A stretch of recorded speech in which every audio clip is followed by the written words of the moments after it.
Hoje você vai descobrir por que Noé é chamado duas vezes, uma vez após a outra, na Bíblia. Eu sou Yair Alon e esse é o Zohar Diário.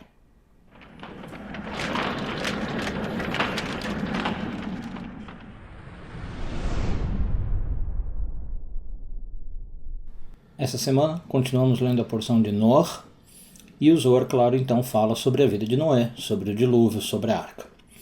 Mas no trecho que a gente vai ler hoje, nos parágrafos de hoje, que a gente vai focar inclusive nos 11, 12 e 13, o Zohar pega uma questão muito interessante.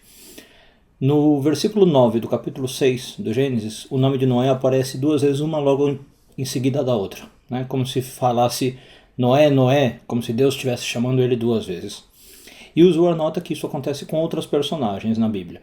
Moisés, Jacó, Abraão, Samuel, né? Com algumas personagens. Mas que, curiosamente, isso não acontece com Isaac. E aí o Zohar tem toda uma explicação para isso. O que acontece?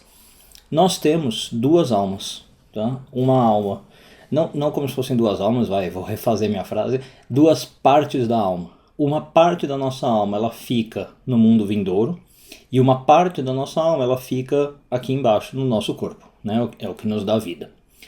Os justos, pessoas como Moisés, Samuel, Noé, eles têm uma conexão maior com essa alma que está lá em cima, com essa alma que está no mundo vindouro. Então por isso eles são chamados duas vezes, o Zohar explica. Quando Deus se dirige a eles, ele está falando com a alma superior e com a alma inferior ao mesmo tempo. Está falando de um nível de união maior do que o que nós, meros mortais, conseguimos atingir.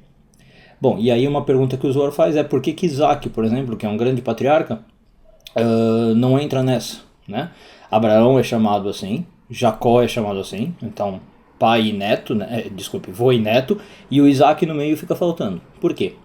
Bom, Isaac, ele passou por aquela experiência terrível que é o sacrifício de Isaac, que na verdade a gente fala sacrifício de Isaac, mas é a amarração de Isaac, ele não foi sacrificado, né?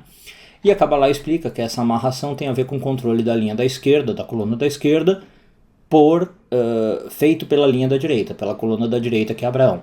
Então, Abraão que é Hesed controlando Isaac que é Gevurah. Tudo bem, mas o que aconteceu nesse momento? A Kabbalah ensina que naquele momento a alma do Isaac saiu do corpo, como se ele tivesse realmente sido sacrificado, como se ele tivesse sido morto, e ele recebeu a alma que está no mundo vindouro. Né? Então aquelas duas almas, a que está no corpo foi embora e a que está lá em cima voltou e veio para cá para baixo. Então, por isso que Isaac não é chamado, é um dos poucos patriarcas ou um dos poucos justos que não é chamado duas vezes assim na Bíblia. Tá? Bom, e aí o que isso também mostra, aproveitando, que apesar de Isaac não ter esse nível, né, de ser chamado duas vezes, isso não quer dizer que ele era menos completo. Da onde que a gente vê a prova disso? Por causa do que Isaac passou, né, com a ação de Abraão, eles conseguiram gerar, por assim dizer, Jacó. Se não existisse Abraão, não existia Jacó. Se não existia Isaac, não existia Jacó. E Jacó a gente sabe que é um símbolo de perfeição.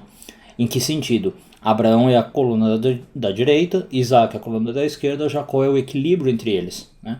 Jacó ele é descrito como uma pessoa que atingiu um certo nível de perfeição. Aliás, todo mundo já deve ter ouvido falar da história, que Jacó é a pessoa que merece um novo nome, né? Que luta com um anjo, recebe o nome Israel e cria um povo com esse nome. Né? Dali para frente você vai ter os filhos de Israel, ou o povo de Israel, ou os israelitas em português. E a Kabbalah, como vocês devem saber, ensina, né? O que é um israelita. Não tem a ver com uma nação ou com um povo atual existente hoje, não é uma religião, como alguns querem dizer. Né? O povo de Israel é quem veio descendente de Jacó, na verdade, de Abraão, de Isaac e de Jacó.